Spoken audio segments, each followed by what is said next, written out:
8월 마지막 날 기억나지? 지푸른 폭약처럼 밤이 번지고 순 나비떼들이 바람의 악보에 걸터앉아 사랑해 사랑해 내 입술을 따라하던 밤을 너도 기억하지? 서로가 찰과에 마음을 안아주자고 월식처럼 고요히 손을 잡고서는 우리 사이에 사이시옷이 생겼다는 이야기. 받침 없는 나에게는 추락뿐이라는 이야기. 너 기억하지? 8월 마지막 밤의 이야기를. 지난 생에도 나는 너를 사랑했을까? 굽은 마음으로 너를 업고 우주를 걸을까? 미처 눈 감지 못한 그때 그 고백들이 8월 마지막 날을 아직도 기다리고 있지. 서덕준 시선집 그대는 나의 여름이 되세요 중에 8월입니다. 안녕하세요. 밤의 산책 밤지기 소풍입니다. 뜨거웠던 여름 이제 8월을 맞이하고 있습니다. 여름 휴가들은 다들 다녀오셨나요? 저는 작년보다 올해 업무가 더 많이 늘어나서 아마 올해는 여름 휴가를 가지 못할 것 같습니다. 9월에 많은 행사들도 잡혀 있어서 바쁜 8월을 보낼 것 같은데요. 계곡도 좋고 바다도 좋고 산도 좋고 좋은 곳으로 가셔서 그동안에 쌓였던 스트레스도 푸시고 즐거운 여행이 될 수 있는 8월이 되시길 바랍니다. 그럼 대지 17부 만나보겠습니다. 한 지붕 밑에 한 명 이상의 여자가 같이 살면 평화를 기대할 수 없는 노릇이므로 레나라는 이 여자와 그녀의 시중을 드는 토추엔이 왕룡의 집으로 들어온다는 것이 어떤 종류의 동료나 불화 없이 쉽게 이루어지리라고 상상한다면 그것은 잘못된 생각이었다. 하지만 왕룡은 그 사실을 예견하지 못했다. 그리고 비록 오란의 시무룩한 표정과 토추엔의 표독함에서 무엇이 잘못되었음을 알기는 했어도 그는 거기에 신경을 쓰려고 하지 않았으며 그의 욕망이 아직도 사납게 타오르는 한 그는 누구에게나 무관심했다. 그렇게는 해도 낮이 지나 밤이 되고 밤이 새어 동이 터 아침이면 틀림없이 태양이 떠오르고 레나라는 여자는 변함없이 그의 집에 있었고 달도 때맞춰 떠오르고 원할 때 손을 뻗기만 하면 언제라도 그녀를 만질 수 있다는 사실을 알았으므로 사랑에 대한 갈증이 어느 정도 풀어지고 나자 왕룡은 지금까지 깨닫지 못했던 사실들을 깨닫게 되었다. 한 가지 예를 든다면 그는 오랑과 토추엔 사이에 불화가 생겼다는 것을 당장 알게 되었다. 남자가 두 번째 여자를 집안에 들이면 대들보에다 새끼줄로 목을 매달고 죽는 여자들도 있고 또 어떤 여자들은 남자가 저지른 짓에 대한 보복으로 그의 삶이 비참해지도록 잔소리를 늘어놓고 온갖 계략을 다 부린다는 등 그런 얘기를 많이 들어온 터라 오란이 렌하를 미워하리라는 것쯤은 각오가 되어 있었으며 그나마 오란이 말이 없는 여자이기 때문에 적어도 그녀가 자기에게 따지고 덤비지는 않으리라고 안심했던 왕룡으로서는 오란과 토첸의 심상치 않은 사이가 깜짝 놀랄 일이었다. 그러나 렌하에 대해서 아무 말이 없는 대신에 그녀의 분노가 토추엔이라는 불충구를 찾게 되리라는 사실을 그가 예견하지 못했던 것이다. 왕룡이 렌화 생각만 하고 있었을 때 그녀가 그에게 애원했다. 내가 아직 말도 못할 때 우리 아버지 어머니가 돌아가셨고 나이를 먹어 예쁜 미모가 나타나자마자 큰아버지가 그런 생활을 하는 곳으로 나를 팔아버려 아는 사람이 아무도 없는 나로서는 이 세상에 완전히 나 혼자뿐이라는 생각이 들어요. 그러니 이 여자를 내가 몸종으로 쓰게 해주세요. 예쁜 눈가에서 언제라도 펑펑 쏟아낼 수 있는 눈물을 반짝이며 렌하가 이렇게 부탁했고 그런 얼굴로 올려다보면서 그녀가 애원하며 왕룡은 아무것도 거절할 수가 없었다. 그뿐 아니라 그녀의 시중을 들어줄 사람이 아무도 없다는 말도 사실이었고 오란이 둘째 여자의 시중을 들어주리라고 기대할 수 없는 노릇이었으며 아내가 그녀에게 얘기를 하거나 거들떠 보지 않을 것이 뻔한 일이어서 렌하가 혼자 외롭게 지내리라는 얘기도 사실이었다. 렌하에게 큰아버지가 있긴 했지만 그를 집안으로 데려놓는다면 기웃거리고 엿보면서 레나와 가까이 지내며 자기 얘기를 수군댈 거라는 생각을 하니 왕눈은 비위가 뒤집혔고 다른 여자는 아무도 오지 않을 판이어서 그는 토츠엔이라면 어느 누구 못지않게 좋으리라고 생각했다. 하지만 토츠엔을 보자 오라는 왕눈이 한 번도 본 적이 없으며 그녀가 지니고 있으리라고는 생각도 못했던 그런 깊고도 냉정한 분노를 느끼며 점점 더 토츠엔을 미워하게 된 것 같았다. 비록 큰 집에서 살 때는 그녀가 주인의 침실에 드나들었고 오라는 여러 명이나 되는 부엌대기 노예에 지나지 않았다는 사실을 잊지는 않았어도 토츠엔은 왕눈에게 돈을 받고 일하는 신세가 되었으므로 토츠엔은 기꺼이 오란과 친해지고 싶었다. 그래서 그녀를 처음 만났을 때 토츠엔은 무척 상냥한 태도로 오란에게 말했다. 세상에 우리 옛날 친구, 우리가 이곳 같은 집에서 또다시 함께 살게 되었는데 오란이는 주인마님의 정실 부인이 되었고 세상에 맙소사. 세상이 이렇게 정말 돌고 도는 거야. 하지만 오란은 그녀를 노려보기만 했고 그녀가 누구이고 어떤 입장이 되었는지를 알게 되자 그녀는 아무 대답도 하지 않고는 들고 있던 물동이를 내려놓고 왕눈이 사랑을 즐기는 여가에 와서 앉아있던 가운데 방으로 들어가 단도직입적으로 그녀에게 말했다. 그 종년이 우리 집에 무엇하러 와 있나요? 그는 이리저리 둘러보았다. 그는 당당하게 반박을 해서 주인답게 무뚝뚝한 목소리로 그래 여긴 내 집이니까 내가 들어와도 좋다고 하면 어떤 여자라도 들어올 수 있는데 당신이 뭐라고 그런 걸 따지고 덤비는 거야 라고 말하고 싶었다. 하지만 그곳 그의 앞에 오란이 있는 자리에서는 마음속으로 어떤 수치심을 느꼈기 때문에 그런 말이 입 밖에 나오지 않았고 재산이 풍족한 남자라면 누구라도 할 만한 행동을 했을 따름이어서 따지고 보면 수치심을 느껴야 할 필요가 없었기 때문에 이 수치심은 그를 분노하게 만들었다. 그래도 그는 말이 나오지 않아 이리저리 두리번거리기만 하고 담뱃대를 옷 속에 잘못 넣어둔 채 하며 허리춤을 더듬거렸다. 하지만 오라는 큼직한 발로 꿈쩍 않고 서서 기다렸으며 왕눈이 아무 말도 하지 않자 똑같은 말로 다시 단도직입적으로 물었다. 그 종년이 우리 집에 무엇하러 와 있나요? 그러자 왕눈은 아내가 꼭 대답을 듣기로 작정했음을 깨닫고는 힘없이 말했다. 그게 당신한테 무슨 상관이야? 그리고 오란이 말했다. 난 큰 집에서 어린 시절을 줄곧 그 계집의 5만 원 꼴을 참으며 살았고 그 계집은 하루에도 20번씩은 부엌으로 뛰어들어와 주인님한테 드릴 차를 준비해 주인님한테 드릴 음식상을 보라고 하고 소리를 질러대고는 걸핏하면 이것은 너무 뜨겁다 그것은 너무 식었다 저것은 요리를 엉망으로 했다고 잔소리를 하면서 나더러 너무 못생기고 너무 느려서 이것도 못하고 저것도 못하고 하지만 왕눈은 무슨 말을 해야 할지 몰라서 아직도 대답을 하지 않았다. 그래서 오란이 기다렸고 왕눈이 대답을 하지 않자 뜨거운 눈물이 조금 그녀의 눈에 천천히 고였고 그녀는 눈물이 나오지 않게 눈을 꿈뻑거렸으며 결국 푸른 아치마 자락으로 눈을 닦아내고 말했다. 내 집에서 이런 쓰라린 일을 당하는 괴로운 일이에요. 그렇다고 난 찾아갈 친정도 없죠. 그리고 왕눈이 아직도 잠잠한 채 전혀 아무런 대꾸도 없이 자리에 앉아 담뱃대에 불을 붙이고는 여전히 계속해서 침묵을 지키자 오라는 말을 할 줄 모르는 짐승의 눈처럼 이상하고도 멍청한 눈으로 가련하고 슬프게 그를 쳐다본 다음에 눈물에 가려 앞이 안 보여서 더듬거리며 문 쪽으로 나갔다. 왕눈은 밖으로 나가는 그녀를 지켜보았고 혼자 남게 되어 기쁘기는 했지만 아직도 수치심을 느꼈고 그 수치심을 느낀다는 사실에 아직도 화가 났으며 누구라도 말다툼이라도 하는 듯 불안하게 자기 자신에게 투덜거렸다. 아니 뭐 다른 남자들도 다 그러고 있고 뭐 나보다 나쁜 남자들도 있는데 뭐 그만하면 난 뭐 아내한테 잘해준 셈이지 뭘 그래? 그리고 마지막으로 그는 오란이 참아야 한다고 말했다. 하지만 오란에게는 그 사건이 마무리가 지어진 것이 아니었고 그녀는 말없이 그녀의 길을 갔다.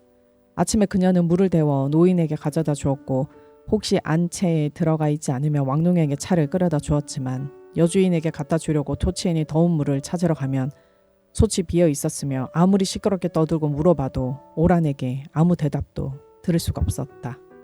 그러면 별 수 없이 여주인이 마시겠다는 물을 토츠엔이 직접 끓여야만 했다. 하지만 그 시간이면 왕눈이 먹을 죽을 끓여야 할 때였고 물을 더 끓일 솥이 따로 없어서 계속해서 요리를 하며 아무 대답도 하지 않는 오란에게 토츠엔이 시끄럽게 소리쳤다. 아니 그럼 우리 연약한 아가씨가 아침에 마신 물 한 모금이 없어서 목이 말라 침대에 누워 숨을 헐떡이고 있어야 속이 시원하겠어?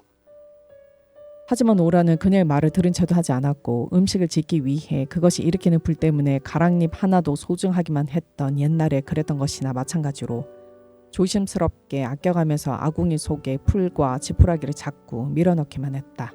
그러자 토체인이 요란하게 불평을 늘어놓으며 왕농에게로 갔고 그는 이런 일 때문에 그의 사랑이 피해를 받는 것이 화가 나서 오란에게 가서 야단을 치고 고함을 질렀다. 아침마다 솥에 물 한 국자만 더 넣으면 뭐 큰일이라도 나는 일이야? 하지만 그녀는 어느 때보다도 심하게 못마땅한 표정을 지으며 대답했다. 난 적어도 이 집에서 종년들의 종노릇은 안 할 거예요. 그러자 그는 자제할 수 없을 정도로 화가 났고 그래서 그는 오란의 어깨를 움켜잡아 세차게 흔들며 말했다. 더 이상 바보처럼 그러지 마. 그건 종이 아니라 여주인을 위한 것이니까. 그녀는 그의 폭력을 참았고 그를 쳐다보며 덤덤하게 말했다. 그리고 당신은 내 진주 2개를 그 여자한테 주었어요.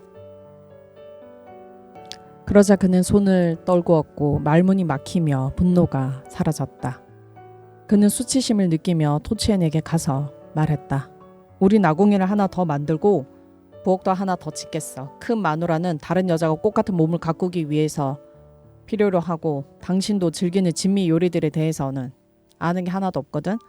그 부엌에서 당신은 무엇이나 마음대로 요리를 해. 그래서 그는 일꾼들에게 작은 방을 하나 드리고 그 안에다 흙으로 부뚜막을 만들도록 명령하고는 훌륭한 솥을 샀다. 그리고 왕릉이 그 부엌에서 당신은 무엇이나 마음대로 요리를 해 라고 말했기 때문에 토치에는 기분이 좋았다. 한편 왕릉으로 말할 것 같으면 그는 마침내 문제가 해결되었으며 여자들이 평화롭게 지낼 테니까 자기는 사랑을 즐길 수 있으리라고 생각했다. 그리고 그는 커다란 눈 위로 백화꽃잎 같은 눈꺼풀을 깔고 뾰로통해서 그에게 입술을 빼무는 표정이나 그를 흘끗 올려다볼 때 그녀의 눈에서 광채가 나는 미소를 보며 렌하와 같이 있으면 절대로 실증을 느끼지 않으리라는 생각이 새삼스러워졌다. 하지만 결국 새 부엌이라는 이 문제는 그의 몸에 박힌 가시나 마찬가지가 되었으니 그것은 토체인은 날마다 읍내에 나가서 남부 여러 도시에서 들여온 비싼 음식을 이것저것 사왔기 때문이었다. 그가 이름조차 들어보지 못한 이름들도 있어서 여지 열매나 말린 꿀 대추나 쌀가루와 견과와 붉은 설탕으로 만든 묘한 떡과 바다에서 잡은 뿔랑 고기 따위의 별의별 음식이 다 있었다. 그리고 이 모든 것은 그가 내주고 싶은 것 이상의 돈이 들었지만 토치엔에게서 들은 얘기로는 분명히 그에게 많은 돈은 아닌 듯 싶기도 했고 혹시 토치엔이 기분이 상해 그에게 화를 내면 레나가 불쾌할 것이 두려워 당신은 내 살을 깎아 먹고 있어 라는 소리를 함부로 할 수도 없었다. 그래서 그는 마지못해서 허리춤으로 손을 가져갈 따름이었다. 그리고 이것이 날마다 그에게는 가시나 마찬가지였고 어느 누구에게도 그것을 불평할 길이 없었기 때문에 가시는 자꾸만 더 깊이 박히기만 했고 그래서 그것이 그의 마음속에 있는 레나에 대한 사랑을 조금씩 식게 만들었다. 그리고 그 첫 번째 가시에서 돋아난 또 다른 작은 가시가 하나 더 있었는데 그것은 좋은 음식을 좋아하는 작은 어머니가 식사 때만 되면 자주 안채로 들어가 제멋대로 휘젓고 다녔고 왕릉은 그의 집에서 레나가 하필이면 이 여자와 친해졌다는 것이 불쾌했다. 새 여자는 안채에서 실컷 먹어댔고 수군거리고 깔깔거리며 끊임없이 수다를 떨었고 레나는 어딘가 작은 어머니를 좋아하는 구석이 있었기 때문에 세 사람이 자리를 같이 하면 즐거워했지만 왕릉은 그것이 마음에 들지 않았다. 하지만 어쩔 도리가 없어서 어쩌다 왕릉이 다정하게 그녀를 설득하려고 이렇게 말했다. 내 꽃같은 우리 레나, 당신의 그 고운 상냥함을 그 여자 같은 뚱뚱복 할망구한테 해프게 쓰지 말라고. 그 상냥함은 나 자신의 마음을 위해서 필요하고 그 여자는 거짓말도 잘하고 믿음직스럽지 못한 인간이기 때문에 난 그 여자가 새벽부터 해질녘까지 당신 곁에 붙어있다는 게 마음에 너무 안 들어. 레나는 짜증을 부려 입을 빼물고 머리를 그에게서 돌리며 투정을 했다. 하지만 나한테는 당신 외에는 아무도 없잖아요. 하루에 재미있는 생활에 익숙해 있었는데 당신 집에는 나를 미워하는 큰마누라 지겨운 아이들 외에는 아무도 없어요. 그러더니 그녀는 왕릉에 대한 그녀의 무기를 동원해서 그날 밤에는 왕릉을 방에 들어오지 못하게 하며 불평했다. 나를 사랑한다면 나를 기쁘게 해줬을 텐데 그러지 않는 것 보니 당신은 날 사랑하지 않는 모양이에요. 그러자 왕릉은 기가 꺾이고 초조해지고 온순해지고 후회가 되어 말했다. 아니야, 언제까지라도 당신 뜻만 따르기로 하겠어. 그러자 그녀는 여발한 듯 군림하여 그를 용서했고 왕룽은 그녀가 하고 싶은 것에 대해서라면 어떤 방법으로도 탓하기가 두려웠다. 그 후로는 왕룽이 레나를 찾아갔을 때 만일 그녀가 작은 어머니와 얘기를 나누거나 차를 마시거나 무슨 사탕 절임을 먹고 있으며 왕룽은 덜어 기다리라고 하거나 무관심한 태도를 보였고 다른 여자와 같이 있기 위해서 그를 들어오지 못하게 한다는 사실에 화가 난 그는 안채에서 휙 나와버렸고 자신은 모르고 있었지만 그의 사랑이 조금씩 또 식어버리고는 했다. 그뿐 아니라 그는 레나를 위해서 그가 사오는 비싼 음식을 작은 어머니가 먹어치우고 옛날보다 훨씬 살이 찌고 기름이 흐르는 꼴을 보면 화가 났지만 작은 어머니가 워낙 야가 빠진 여자여서 그에게 공손하고 좋은 말로 아첨을 떨기도 하고 그가 방으로 들어서면 냉큼 일어나고는 하는 바람에 아무 말도 할 수가 없었다.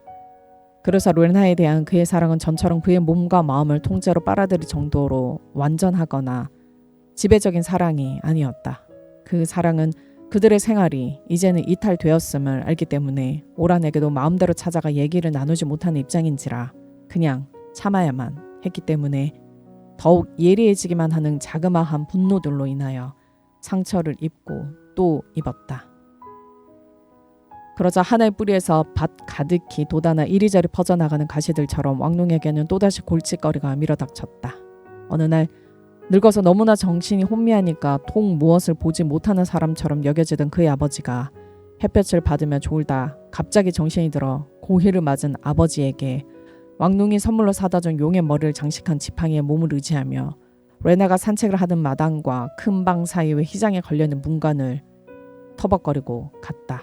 그래도 노인은 지금까지 그 문을 한 번도 눈여겨본 적이 없었고 마당을 만든 것도 몰랐으며 집안의 식구가 더 늘었는지 어떻는지도 모르는 듯 싶었고 노인이 생각하고 있지 않은 무슨 새로운 일을 알려주려고 목청을 높여도 너무 기가 먹어 알아듣지를 못하던 터여서 왕룽은 그에게 저한테 여자가 생겼는데요 라는 말을 전혀 한 적이 없었다. 하지만 이날은 어쩌다가 그 문이 눈에 띄어 안으로 들어가 휘장을 젖혔는데 그때는 마침 왕룽이 마당에서 레나와 산책을 하는 저녁 시간이어서 그들은 연못가에 서서 물고기를 구경하던 중이었고 왕룽은 레나를 쳐다보고 있었다. 그러자 노인은 화장을 한 호리호리한 여자 곁에 나란히 선 아들을 보고 날카롭게 갈라진 목소리로 소리쳤다. 집안에 갈보가 들어왔구나. 그리고 조금만 화가 나도 비명을 지르고 악을 쓰며 손뼉을 쳐대는 이 자그마한 여자 레나가 화를 낼까 겁이 난 왕룽이 달려가 노인을 바깥으로 데리고 나가 진정시키려 해도 아버지는 막무가내였고 그래서 왕룽이 설명했다. 진정하세요 아버지. 그게 아니라 소시를 드린 거예요. 하지만 노인의 입을 다물려고 하지 않았고 그가 설명을 알아들었는지 어쩐지는 아무도 모를 일이었지만 어쨌든 그는 소리를 지르고 또 질렀다. 여러분은 지금 밤의 산책을 듣고 계십니다. 그리고 저는 밤지기 소풍입니다. 닐로의 벗이라는 노래를 듣고 오겠습니다.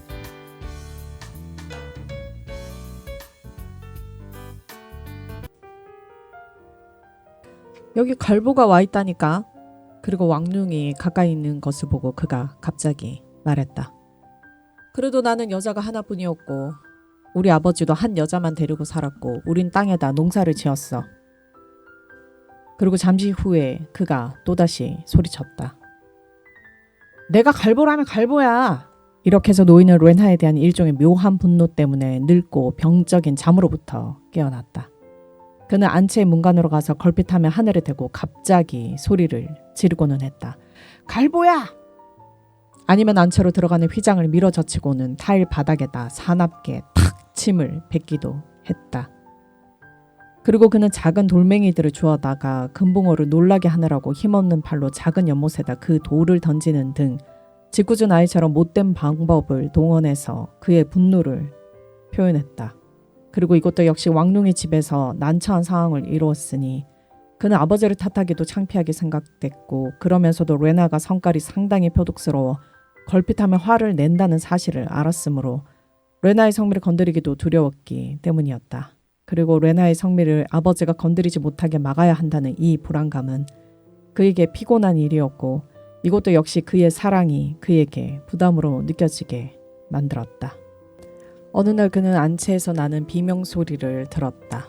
그것이 레나의 목소리임을 알고 달려들어간 왕눈은 쌍둥이를 태어난 아들과 딸, 두 어린아이가 가엾은 바보인 큰딸을 가운데 세워 안채로 이끌고 들어가는 것을 보았다.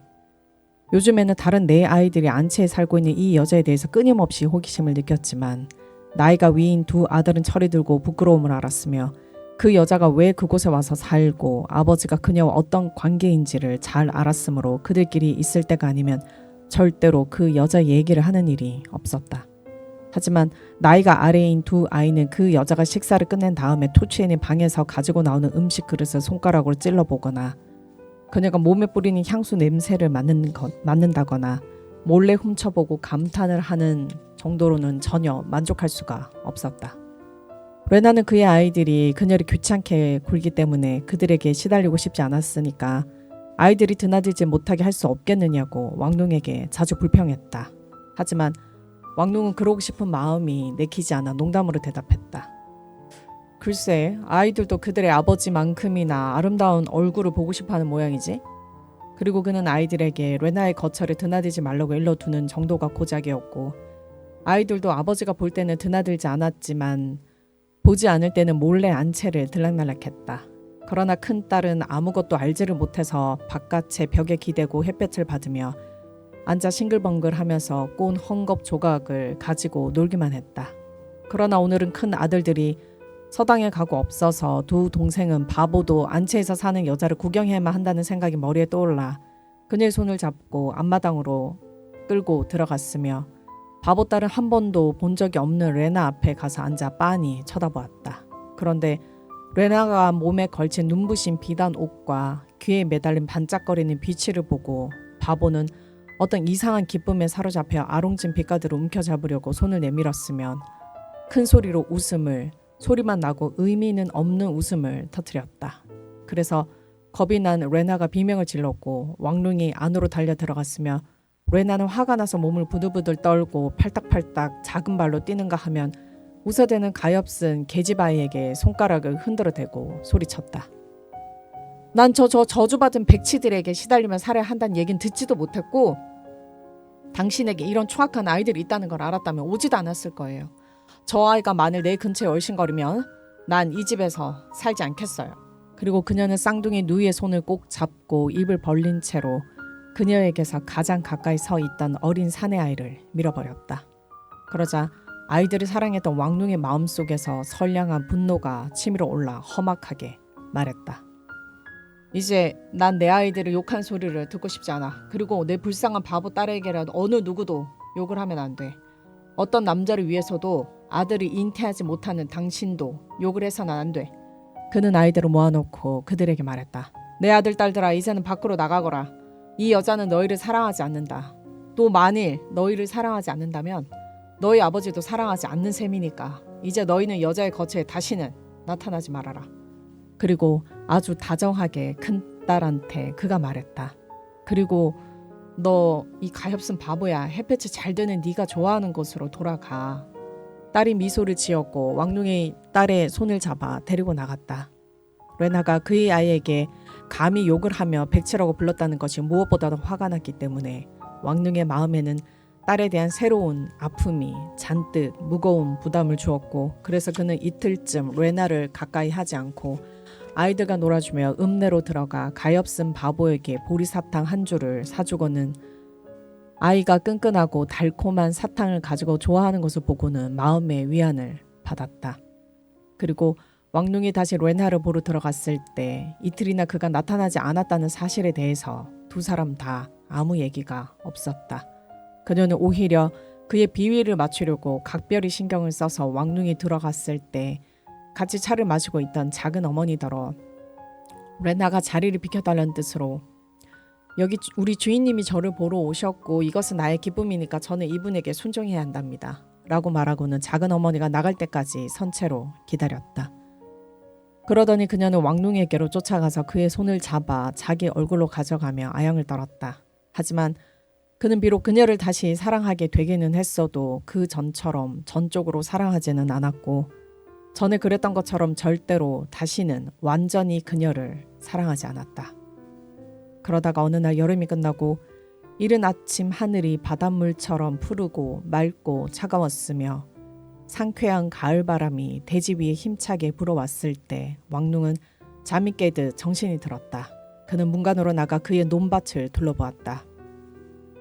물이 빠져 빛나는 대지 위에서 건조하고 차가운 바람이 불고 태양이 이글거렸다. 그러자 그의 마음속에서 목소리가 사랑보다도 더 깊은 땅에 대한 사랑의 목소리가 울려나왔다. 그리고 그는 그의 삶에서 무엇보다도 우렁찼던 이 목소리를 듣고는 몸에 걸친 기다란 두루마기를 벗어던지고 벨벳 신발과 흰 양말도 벗어버리고는 바지를 무릎까지 걷어올리고 꿋꿋하게 버티고 서서 들뜬 마음으로 외쳤다. 괭이는 어디 있고 쟁기는 어디 있나? 그리고 미래 씨앗은 어디 있어? 이리 오게 나의 친구 칭이여. 이리 와서 일꾼들을 불러 모으게. 난 밭으로 이제 나가겠어. 남쪽 도시에서 돌아왔을 때 마음의 병이 아물고 그곳에서 겪었던 쓰라린 고통으로 인해서 오히려 위안을 얻었듯이 지금 또다시 그의 밭, 시커멓고 훌륭한 흙에서 사랑의 병으로부터 구제를 받은 왕눈은 발에 닿는 축축한 흙의 감촉을 느꼈고 밀을 심기 위해 그가 갈아 엎은 밭이랑으로부터 풍겨오르는 대지의 향기를 맡았다. 그는 일꾼들에게 이리 가라 저리 가라 명령을 내렸고 그들은 여기서 밭을 갈고 저기서 밭을 갈아 억세게 일을 해냈으며 왕눈이 앞장서서 소들을 몰고 채찍으로 소의 잔등을 때리고는 보습이 땅을 파헤쳐 깊숙이 고리를 지어 흙을 엎어놓은 다음에 칭을 불러 그에게 고삐를 넘겨주었고 자신은 괭이를 들어 축축하게 젖어 아직도 시커먼 땅이 흑설탕처럼 부드럽고 고운 양토가 되도록 흙덩이를 부스러뜨렸다. 그는 꼭 그럴 필요가 있기 때문이 아니라 그냥 즐거웠기 때문에 흙덩이를 골랐고 피곤해지면 그는 그의 땅에 누워 잠을 잤으며 그러면 대지의 건강함이 그의 육신으로 스며들어 병을 몰아냈다. 저녁이 되어 구름 한 점 가리지 않고 이글거리는 태양이 기운 다음에 그는 뻐근하고 피곤하고 의기양양한 몸을 끌고 활기차게 집으로 돌아가서 안채로 통하는 휘장을 냅다 열어 젖혔고 왕눈을 보면 그녀는 옷에 묻은 흙 때문에 비명을 질렀고 그가 가까이 가면 벌벌 떨었다. 하지만 그가 웃으며 흙에 묻은 손으로 그녀의 잡고 오므라진 두 손을 움켜잡고 말했다. 보다시피 내 주인은 농부고 너는 농부의 마누라야. 그러면 그녀가 발끈해서 소리를 질렀다. 당신이야 무엇이 되던 마음대로지만 난 농부의 아내는 아니에요. 그는 다시 웃고는 아무렇지 않은 듯 그녀를 남겨두고 나와버렸다. 그는 온통 흙투성이 차림 그대로 저녁밥을 먹었고 잠자리에 들기 전에도 마지못해서 몸을 씻었다. 그리고 몸을 씻으며 그는 다시 웃었는데 그것은 지금 어떤 여자를 위해서 몸을 씻는 것이 아니라 자신이 자유의 몸으로서 씻기 때문이었다. 그러자 왕눈은 마치 오랫동안 먼 곳에 떠나 있었고 갑자기 해야 할 일이 잔뜩 밀어닥친 듯한 기분이 들었다. 땅이 밭갈이를 하고 씨를 뿌려달라고 아우성이어서 그는 날이면 날마다 들판으로 나가 일을 했고 그가 사랑에 빠졌던 여름 동안 하얗게 벗겨졌던 살이 태양에 타서 짙은 갈색이 되었고 한가한 사랑을 즐기느라고 못이 박혔던 부분들이 벗겨져 나간 두 손도 괭이에 눌리고 쟁기의 손잡이가 흔적을 남긴 자리들도 다시 굳었다. 낮이나 저녁에 집으로 들어오면 그는 좋은 쌀과 배추와 두부 그리고 훌륭한 마늘을 말아 넣은 밀빵으로 오란이 마련해주는 음식을 맛좋게 먹었다. 그가 찾아갔을 때 레나가 자그마한 코를 손으로 가리고 냄새가 지독하다며 소리를 지르며 왕눈은 껄껄 웃고 그녀의 말은 아랑곳하지도 않았으며 거센 숨결을 그녀에게 뿜어대더라도 왕눈이 좋아하는 것을 먹는다는데 막을 수도 없는 노릇이어서 그녀는 참을 수 있는 만큼 참아내는 수밖에 없었다. 그리고 이제는 다시 건강이 넘치고 사랑의 병으로부터 해방되었기 때문에 왕눈은 그녀를 찾아가서 일을 치른 다음 마음 놓고 다른 것들로 관심을 돌렸다. 그래서 이 두 여자는 그의 집에서 그들의 자리를 차지했으니 레나는 그의 놀이개였고 쾌락이었으며 아름다움과 아기자기함의 기쁨 그리고 단순한 섹스의 즐거움을 충족시켜주는 여자였고 오라는 그에게 아들들을 낳아준 어머니요. 그의 집을 보살피고 그와 아버지와 아이들을 먹여주고 일을 하는 여자였다. 그리고 그 집 안채에 있는 여자에 대해서 부러워하며 마을에서 남자들이 주고받는 얘기를 들으며 왕룽은 자랑스러워졌는데 사람들은 마치 먹고 살아가는 걱정만 하는 필요성의 수준을 넘어 마음이 내키며 즐거움을 누리기 위해 돈을 쓸 여유가 생긴 남자의 상징이요. 증거라는 사실 이외에는 쓸모가 없는 귀한 보석이나 비싼 장난감에 관한 얘기를 하듯 그녀 얘기를 했다. 그리고 마을 사람들 중에서도 그의 풍요한 생활에 관해서 가장 많이 떠들어대던 사람은 호감을 사고 싶은 생각에서 요즘 개처럼 알랑거리는 작은 아버지였다. 그가 말했다. 이 사람이 바로 내 조카인데 우리 같은 보통 남자들은 말이야 아무도 구경조차 못한 그런 기막힌 소시를 두었다지. 그리고 또다시 그가 말했다. 그리고 그 조카가 소시를 보러 들어가면 그 여자는 큰 집의 기부인처럼 비단과 공단 옷을 입고 기다리고 있지. 난 못 봤지만 우리 마누라가 그렇게 얘기하더라고. 그리고 또 이런 얘기도 했다. 우리 형님의 아들인 내 조카는 위대한 가문을 일으키는 중이어서 그의 아들들은 부잣집 아들이라 평생 일을 안 해도 될 지경이야. 그래서 마을 사람들은 점점 더 존경하는 눈으로 왕룡을 보았고 그들은 그에게 얘기할 때는 같은 신분이 아니라 큰 집에 사는 사람에게 하듯 대했으며 사람들은 이자 돈을 꾸어다 쓰거나 아들, 딸들의 결혼에 관한 충고를 듣기 위해 그를 찾아왔고 혹시 어떤 두 사람이 전답의 경계선을 놓고 의견 충돌이 생길 때는 그 분쟁을 해결해 달라는 부탁이 왕룡에게 들어왔고 어떻게 결정을 내리거나 간에 사람들은 그의 결정을 받아들였다. 전에는 사랑 때문에 바빴던 왕룡이었지만 이제는 사랑에도 만족해서 여러 가지 일로 바빴다. 비가 때맞춰 내렸고 밀이 싹 더 자랐고 한 해가 가서 겨울이 되었고 왕룡은 가격이 오를 때까지 곡식을 저장해 두었다가 추수한 곡식을 시장에 내다 팔았는데 이번에는 마다들을 데리고 나갔다. 마다들이 종이에 적힌 글씨들을 큰 소리로 읽고 붓과 먹을 놀려 종이에다 다른 사람들이 읽을 수 있도록 글을 써놓는 모습을 본다는 것은 자랑이 될 만한 일이었고 지금은 왕룡이 그 자부심을 누리게 되었다. 그는 자랑스럽게 서서 그 광경을 구경했고 전에는 그를 비웃던 점원들이 감탄을 해도 그는 웃지 않았다. 이 젊은이 글도 잘 쓰고 아주 똑똑한 청년이로구먼. 그렇다. 왕룡은 이런 아들을 두었다는 것이 전혀 대수로운 일도 아니라는 듯 행동하려고 했지만 글을 읽어 내려가다가 이 글자는 나무 목 변이 아니라 물수 변이어야 맞는데요 라고 날카롭게 지적했을 때는 너무 자랑스러워 왕룡은 가슴이 터져 나갈 것만 같았고 그래서 체면을 차리느라고 그는 옆으로 얼굴을 돌려 헛기침을 하고 땅바닥에다 침을 뱉었다. 그리고 아들의 지혜에 놀라 점원들이 자기들끼리 수군거리자 그는 태연하게 소리쳤다. 아이 뭐 그렇다면 고쳐야죠. 우린 조금이라도 잘못 쓴 것은 어디에도 서명을 할 수 없으니까요. 그리고 그는 흐뭇하게 서서 붓을 들어 잘못된 서명을 고치는 아들을 지켜보았다. 일이 다 끝나서 아들이 곡물 판매 계약서에 아버지 이름을 적어놓고 돈을 받은 다음 아버지 아들 두 사람은 같이 집으로 걸어갔고 마음속으로 아버지는 이제는 마다들이 다 커서 어른이 되었으니까 아들에게 좋은 일을 무엇인지 해줘야만 하고 그의 아들은 부유하고 자기 땅을 소유한 사람의 아들이었으므로 왕룡이 다른 사람은 아무도 원하지 않아 남아있는 찌꺼기라도 얻기 위해 그랬던 것처럼 아들이 부잣집으로 가서 구걸을 할 필요가 없도록 아내를 골라 꼭 약혼을 시켜줘야 되겠다고 다짐했다.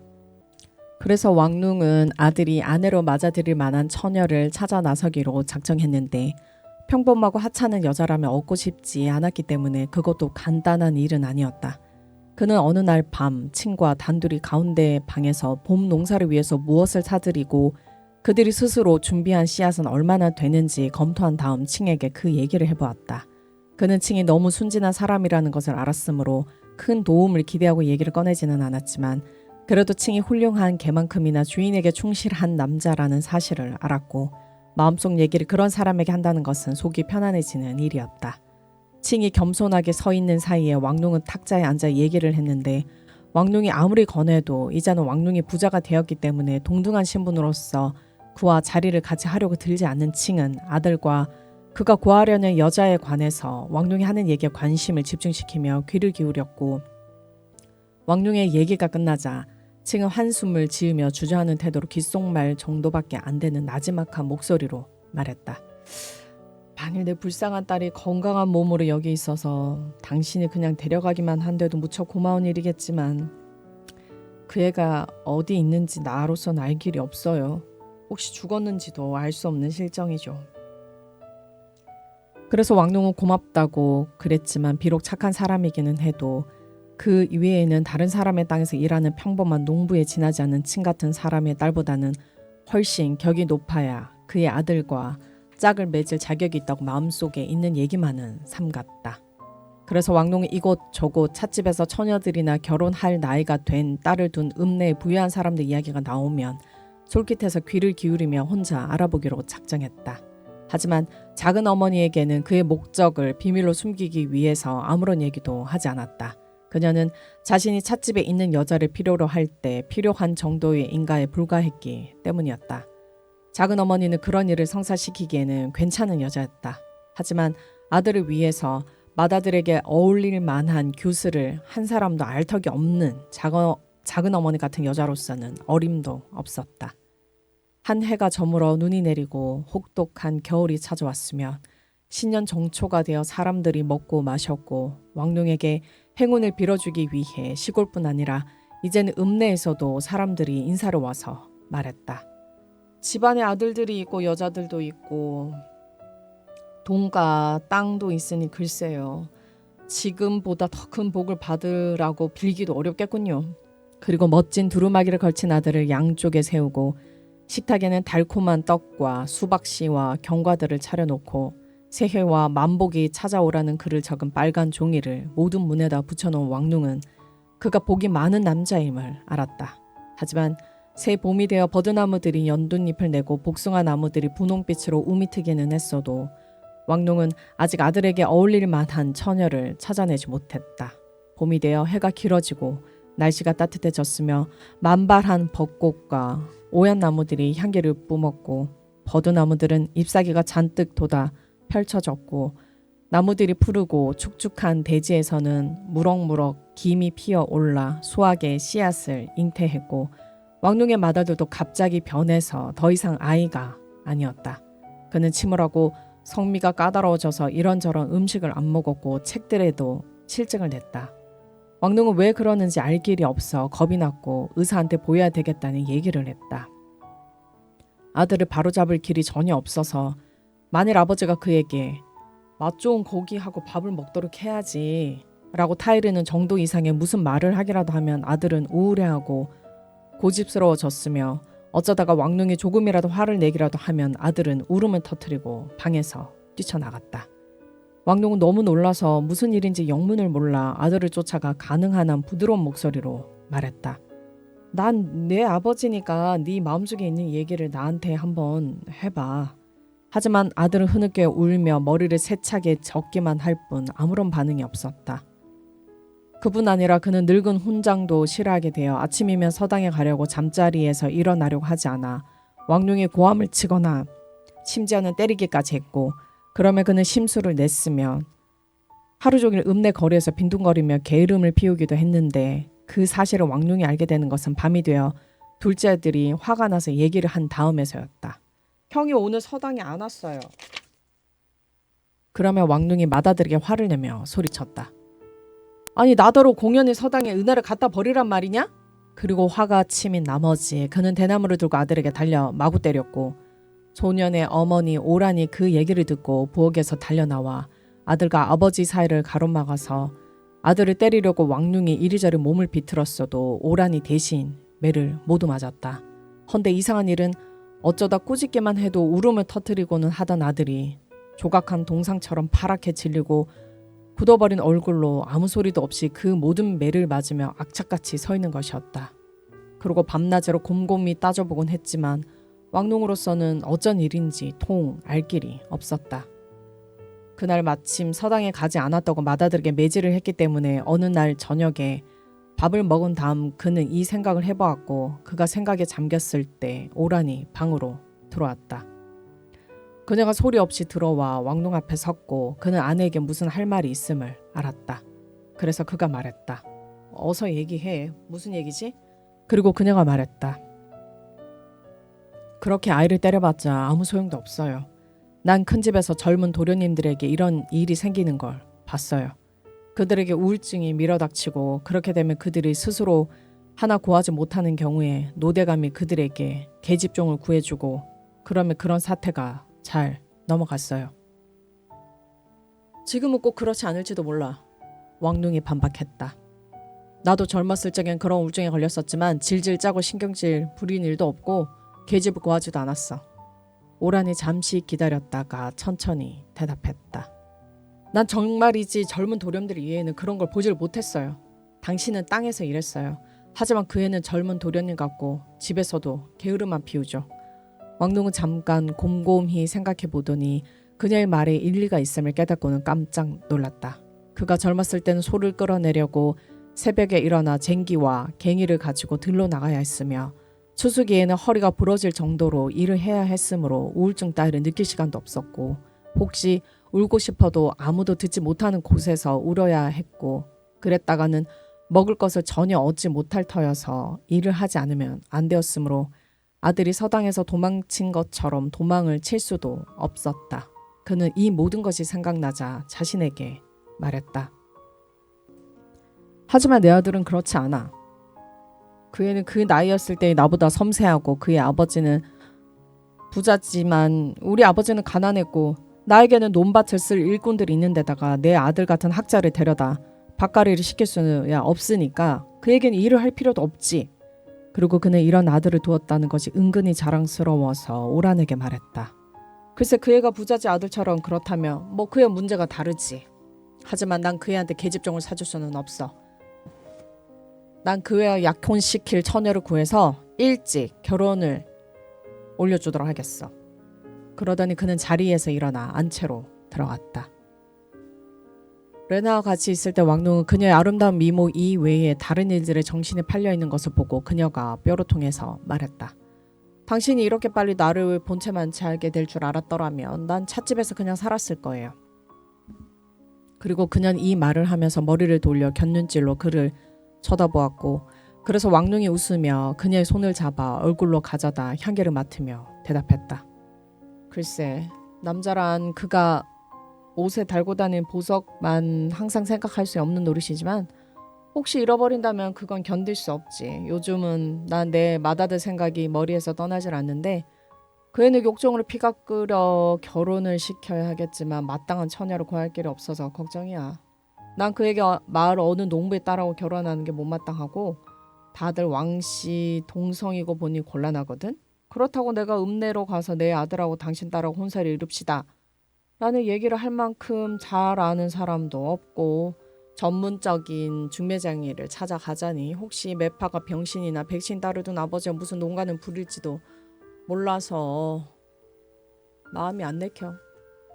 맏아들이 키가 크고 우아한 청년으로 성장하자 이제 렌하는 이 아들에게 호감을 갖게 되었고 왕눈에게서 들은 얘기에 마음이 쏠려 곰곰이 생각하며 대답했다.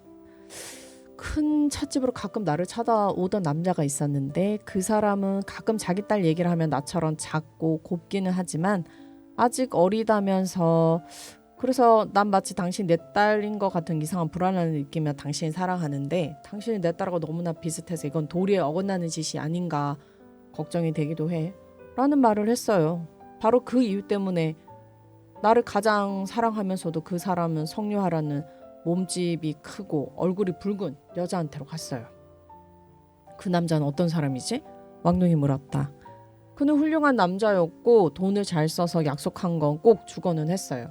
잔소리를 하지 않는 남자여서 우리 모두는 그에게 호감을 가졌고 혹시 어떤 여자가 때때로 못마땅하게 굴어도 어떤 남자들이 그러는 것처럼 속았다고 욕설을 퍼붓는 법도 없고 항상 귀공자나 학식이 있고 빼어난 가문의 사람답게 그래 여기 은하가 있으니까 사랑이 다시 만발할 때까지 푹 쉬거라 점잖게 말했어요. 그는 우리한테 아주 듣기 좋게 얘기를 했어요. 그리고 레나가 회상에 잠겨있자 그녀가 옛날 생활을 되새기는 것이 싫었던 왕눈은 그 회상을 깨트리기 위해 서둘러 말했다. 아니 그렇게 돈을 많이 썼는데 그 사람 하는 일이 뭐야? 그녀가 말했다. 지금은 생각이 안 나는데 내 생각엔 곡물상의 주인이었던 것 같아요. 남자들과 그들이 가진 돈에 관해서는 무엇이나 훤히 알고 있는 토지인한테 물어보면 알아낼 수는 있겠죠. 그러더니 그녀가 손뼉을 쳤고 광대뼈가 우뚝한 두 뺨과 코가 불기운에 벌겋게 달아온 토치원이 부엌에서 뛰어 들어오자 레나가 그녀에게 물었다. 나를 항상 가장 사랑했으면서도 왜 내가 그분의 어린 딸과 비슷해서 마음에 걸려 처음에는 나를 찾아오다가 나중에 다른 애를 찾아오던 그 의젓하고 몸짓이 크고 멋진 남자가 누구였지? 그러자 토치엔이 냉큼 대답했다. 아, 그 사람은 곡물상 류였어. 하지만 맞아. 훌륭한 남자였지. 나를 보기만 하면 손에다 은하를 쥐어주고는 했지. 그 사람 점포가 어디 있지? 이것은 여자들의 얘기여서 결과가 신통치 못할지도 모를 일이므로 왕눈이 건성으로 물었다. 돌다리 거리에 있어요. 토치엔이 말했다. 그러자 그녀의 말이 채 끝나기도 전에 왕눈이 기뻐서 손뼉을 치며 말했다. 아, 저런, 그곳은 내가 곡물을 갖다 파는 집이고 이렇게 상서로운 걸 보니 틀림없이 성사가 되겠어. 그리고 그의 곡물을 사는 사람의 딸과 자신의 아들을 결혼시킨다는 것은 운이 좋은 일이라는 생각이 들어 처음으로 그의 관심이 머리를 들었다. 무슨 일이 생기면 쥐가 고기 기름의 냄새를 맡듯 돈 냄새를 잘 맡던 토치엔이 앞치마에 두 손을 씻으며 재빨리 말했다. 아, 제가 당장이라도 주인님 심부름을 할 수 있는데요. 왕눈은 의심이 갔다. 그래서 의심을 품은 채로 그는 토치엔의 교활한 얼굴을 살펴보았지만 레나가 유쾌하게 말했다. 그리고 그 말이 맞아요. 토치엔이 류라는 남자를 찾아가서 부탁하면 그 사람이 이 여자를 잘 알고 토치엔도 상당히 똑똑하니 성사가 될 거예요. 일이 잘 되면 이 여자한테 중매비를 주시면 되잖아요.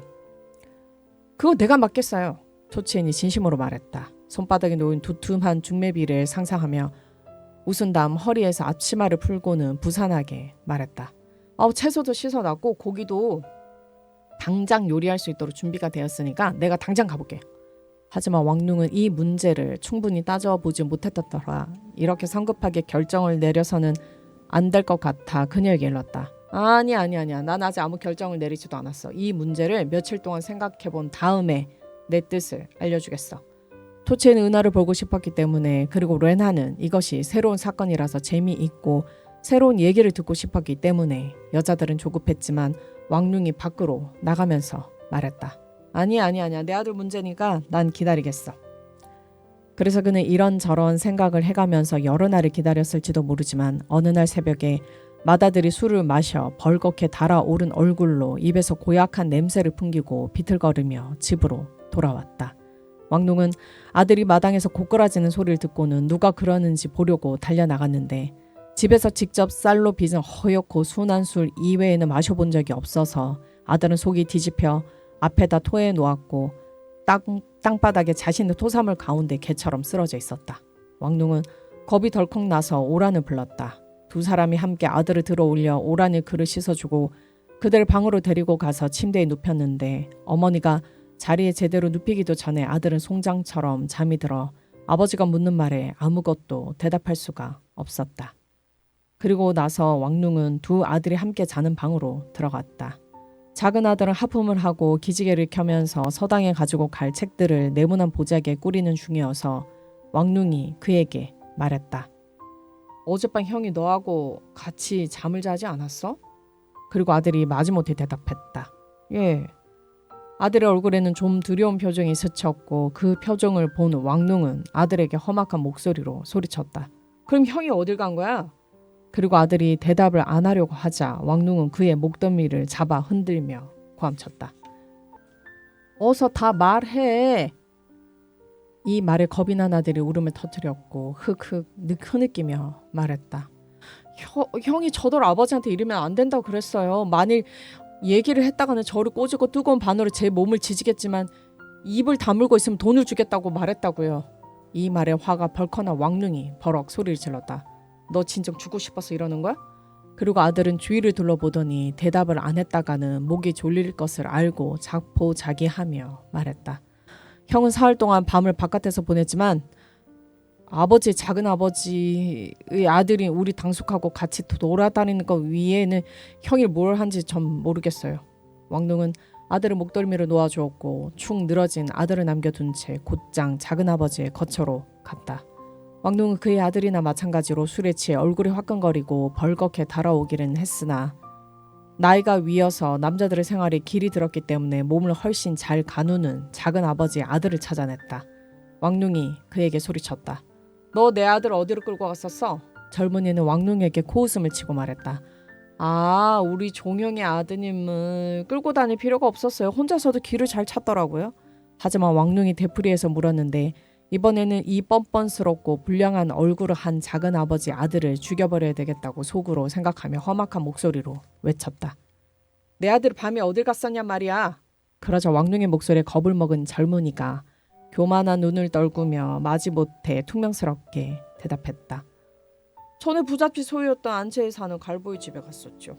이 말을 들은 왕눈은 그 창녀가 많은 남자에게 잘 알려져 있고 이제는 젊은 시절도 다 지나 돈을 조금 받고도 기꺼이 봉사를 많이 하는 그런 여자에서 가난하고 천한 사람들 이외에는 아무도 찾아가지 않는 여자라는 것을 알고는 깊은 신음을 했다.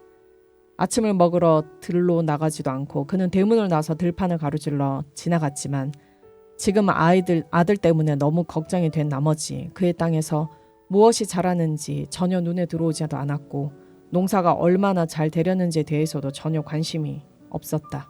그는 골몰이 생각에 잠겨 읍내 성문을 지나 전에 세도가였던 집으로 갔다.